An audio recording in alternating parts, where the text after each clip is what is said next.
स्वागत है एवरेल time news channel में। मैं हूं आपके साथ विनीता। आज है हमारे साथ श्री पवन सिंह चौहान जी, जो कि SRS ग्रुप इंस्टीट्यूट के चेयरमैन हैं। चलिए जानते हैं इनकी जर्नी कैसे स्टार्ट हुई, कैसे इनके मन में विचार आया कि हम कॉलेज खोलें। सभी को नमस्कार। पहले तो मैं बताऊं कि हमारा जो बचपन से थे तो संघर्षों से बड़ा जूझते रहे। फिर जैसे जैसे बड़े हुए तो वैसे वैसे संघर्ष और बढ़े, लेकिन उस संघर्षों को मैं एंजॉय किया।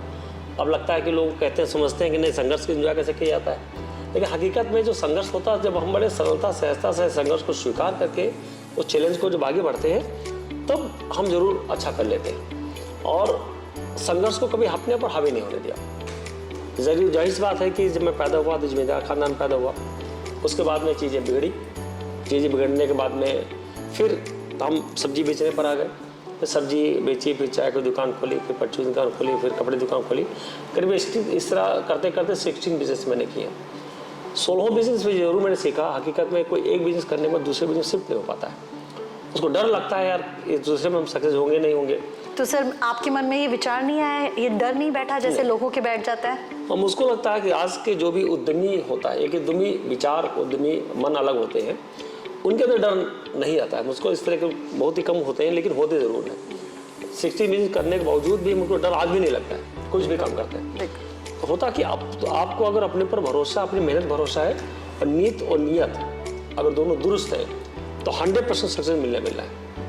उसका डाउट नहीं, कहीं से दूर तक डाउट नहीं होता है। मुझको ऐसा लगता है। सर मैं जानना चाहूँगी, जो आप कह रहे हैं 16 बिजनेस आपने स्टार्ट किया, तो पहला बिजनेस आपका कौन सा था? बिजनेस तो नहीं कहेंगे, अपनी रोजी रोटी चलाने के लिए मैंने सबसे पहले सब्जी उगाई और सब्जी को बाजार में बेचा। बिल्कुल, ये हमारा पहला बहुत उद्यम शुरू हुआ है।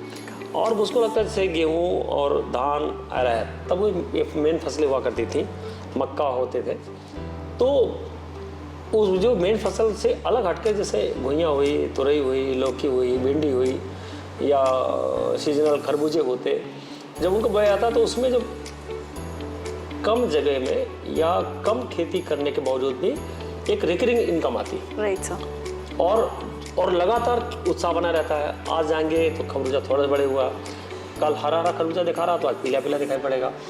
आज लौकी देख रहे छोटी सी तो बड़ी दिखाई पड़ेगी। तो रोज एक नया मतलब कॉन्फिडेंस आता था कि अपनी खेती को देख करके। और हकीकत में किसान जब अपनी खेती लहलाते हुए खेती देखता है ना, उसकी खुशी को ठिकाना नहीं होता है। Right sir. पैसा कम मिल रहा है, ज़्यादा मिल रहा है, ये व्यापारी का काम है। बिल्कुल सर। किसान का ये जो वर्क होता है, किसान का मन बहुत बड़े मन का किसान होता है। बिल्कुल। वो अपनी फसल को लहलाते हुए देख करके ही खुश हो जाता है।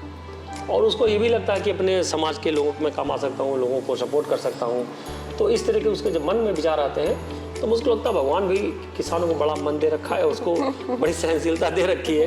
बहुत फसल खराब होने के बावजूद भी अपने आप को मेंटेन कर लेता है। सर और ये आपकी जो कॉलेज की जर्नी है, मैं जानना चाहूँगी किस सन में स्टार्ट हुई? ये 2008 से इसकी न्यू पड़ी। 2009 में मैंने कॉलेज शुरू कर दिया था। और ये पूरी बिल्डिंग आप जो देख रहे हैं, ये सब 3 मंजिल बिल्डिंग बनी थी हमारी। और उस वक्त मुझको लगता है कि हमको सिर्फ बिल्डिंग बनाने में 3 महीने लगे थे। बिल्कुल। और क्यों जुनून था, एक ये था कि नहीं हमको एंड टाइम करना है।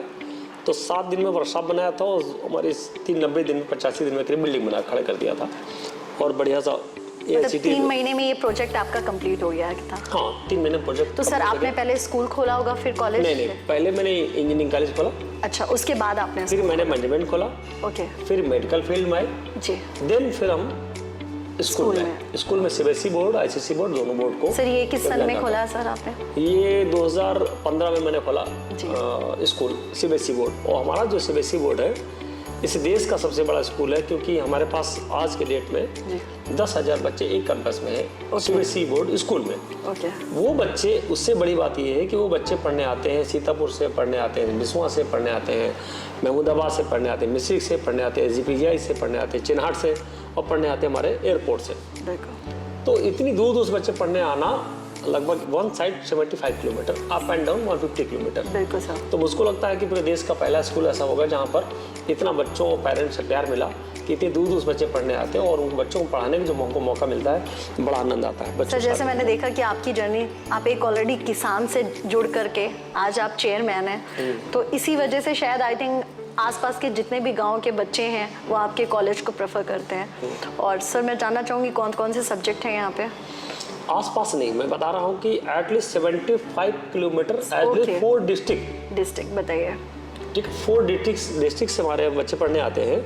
और लगभग हमारे इंजीनियरिंग के सभी कोर्स हैं विद, चाहे इंजीनियरिंग का हो, चाहे हमारा इंजीनियरिंग में जैसे एग्रीकल्चर हो गया या बायोटेक हो गया, ये आप बहुत लोग नहीं लेते जी। तो हमारे पास सारी ब्रांचों के साथ साथ में एग्रीकल्चर भी होता है जिसमें मैं बड़ा काम करता हूँ किसानों के लिए।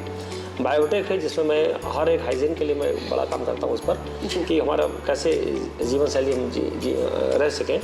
फिर मैनेजमेंट में ला करके बच्चों को कैसे मैनेजमेंट, अपनी लाइफ को कैसे मैनेजमेंट किया जाए, अपने विचारों को कैसे मैनेज किया जाए, इसको सिखाता हूँ। देन फिर उसके बाद में एमटेक भी है हमारे पास, और फिर हमारे पास मेडिकल का भी है, नर्सिंग का भी है, बी फार्मा है, डी फार्मा है। तो बच्चे बड़े भाव से बड़े मन से सेवा करना सिखाता हूँ। बच्चे जाते हैं कैसे मरहम पट्टी किया जाए, कैसे जो समाज सेवा किया जाए। कोरोना काल में आप विश्वास करिए, कोरोना काल में हमारे बच्चे मेडिकल के हो चाहे इंजीनियरिंग के हो, सारे बच्चे आसपास गांव के क्षेत्रों में जा करके बड़ा काम किए और बड़े लोगों को जागरूक किया। जागरूक करने के साथ साथ में प्रत्यक्ष रूप में लोगों की सेवा किया। हम लोग आने जुड़ते थे और बताते थे कि अपने पड़ोस में अपने आप को सुरक्षित रखते हुए लोगों को मदद करने के लिए आगे बढ़े। तो हमारे बच्चे भी, हमारी फैकल्टी और सब लोग मिलकर जो काम करते थे तो उसका एक अलग उत्साह था, एक अलग व्यवस्थाएं थी। क्योंकि उसी के कोरोना काल के बाद, जैसे कोरोना काल का जो सेकेंड ईयर आया तो 3,500 एडमिशन हुए। इस बात के इसलिए हुए क्योंकि हमें लगातार बच्चों के टच में था। बिल्कुल सर। और लगातार काम करते गए। तो मुझको लगता है अगर कोई नीयत से अच्छे से काम किया जाए तो अच्छे भाव से काम करें, उसका प्रभाव निश्चित अच्छा पड़ता है। जैसे सर मैंने आपके बारे में जाना है कि आपने एक लाइन बोली है, मेहनत रंग लाती है, उस पर आप क्या बोलना चाहेंगे साहब? ठीक है, 2 चीज़ें मैं बता चुका हूँ कि मैं आज भी 15 से 16 घंटे काम करता हूँ। बिल्कुल सर। और रनिंग 60 चल रहा हूँ जी। तो मुझको लगता है कि जब व्यक्ति लगातार कोई काम करता है, देखिए आप सबसे बड़ी हमारी कमी क्या है, हम लोग शॉर्ट टाइम पर काम करते हैं, खुद ही मेहनत काम किए फिर आराम करना सोचना शुरू कर देते हैं। मैंने लाइफ में एक भी छुट्टी नहीं ली। लाइफ मतलब हमारा लाइफ 6 क्लास 6 में था तब लाइफ शुरू हो गई थी हमारी जी। एटलीस्ट हमारी उम्र 11-12 साल की उम्र रही होगी। 11-12 साल की उम्र से लेकर के और लगभग आज की उम्र 48 साल से लगातार मैं काम कर रहा हूँ। और काम क्या कर रहा हूँ, एंजॉय कर रहा हूँ सही भाषा में। और जब कोई वर्क करता है और उसमें आनंद ढूंढता है तो वर्क नहीं दिखाई पड़ता। इसलिए मैंने छुट्टी लेने का कभी विचार नहीं आया हमारे अंदर कि आज एक दिन रेस्ट कर लें। जबकि होली के सेकंड डे लोग बाहर नहीं निकलते हैं, या दीपावली के सेकंड डे लोग परिवार मानते हैं उन नहीं निकलते हैं। मैं होली के भी सेकंड डे निकला हूँ, दीपावली के सेकंड डे निकला हूँ। मतलब ऐसा कोई त्यौहार, ऐसा कोई समय नहीं रहा जब मैंने निकला हूँ। और मुझको लगता है कि ये समाज की सेवा और समाज के लिए लगातार लगे रहना, और समाज के लिए तब अब नहीं लगता जो अपने आप को, अगर जो मैं रोजगार परक बनाता हूँ, अपने लिए काम करता हूँ, तो ये भी मानता हूँ राष्ट्र के लिए काम कर रहा हूँ। Right sir. हम बच्चों को ये सिखाता हूँ कि बच्चे भी अपने आप को अगर मेंटेन रखते हैं, बच्चे अपने आप को जॉब परक बनाते हैं, तो बच्चा भी राष्ट्र के लिए काम कर रहा है। बिल्कुल। वरना क्या होता है, अगर ये बच्चा अगर जॉब नहीं करता है या कोई नौकरी नहीं कर रहा होता है तो क्या होता है, मम्मी पापा बड़े परेशान रहते हैं। राइट। डिप्रेशन शिकार होते हैं जी बिल्कुल। वो अपना भी खर्चा मम्मी पापा से मांगता है जी।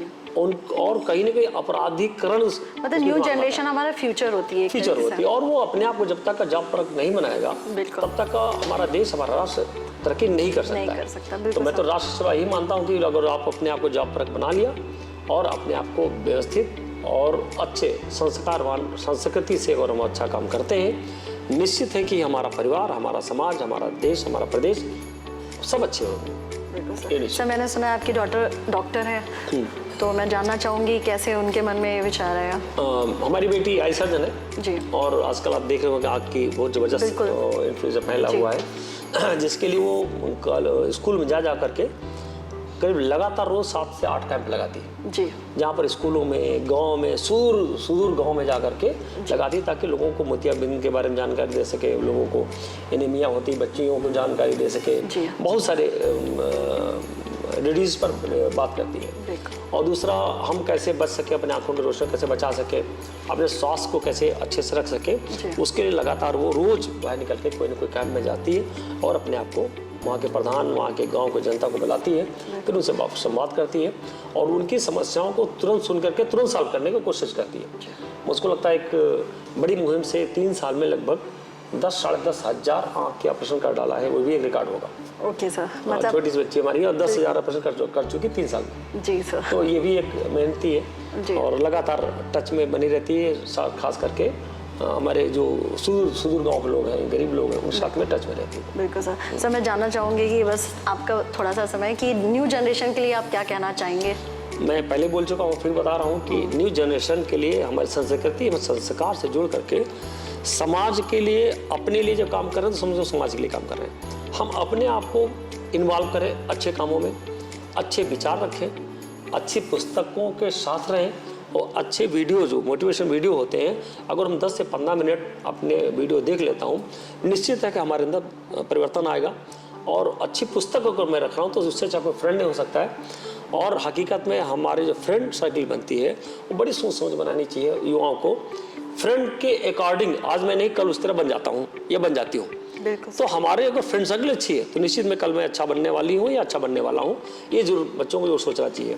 तो युवाओं से जरूर हमसे मैं विनती भी करता हूँ और गुजारिश भी करता हूँ कि आप लोग हमेशा अपने आसपास के लोगों को देखते हुए, अपने परिस्थितियों और समय को देखते हुए हम अपने फ्रेंड सर्कल बनाएं और अच्छे फ्रेंड बनाने की कोशिश करें और खोजें कि फ्रेंड हमारा अच्छा कौन बन सकता है, जिसके साथ मैं रह सकती हूँ या रह सकता हूँ। तो मैं सबको ये मतलब हमारा फ्रेंड सर्कल बहुत डिपेंड करता है कि आप, हाँ निश्चित है, कल मैं क्या बनने वाली हूँ, क्या बनने वाला हूँ, उस पर डिपेंड करेगा आपका फ्रेंड कैसे है। और आपके विचार तभी वैसे बनेंगे जैसे आपके फ्रेंड सर्कल होगी। और अगर अच्छी पुस्तकें हैं, अच्छे वीडियो हैं तो निश्चित कल आप अच्छे बनने वाले हैं। आपका बहुत बहुत धन्यवाद अपने टाइम से।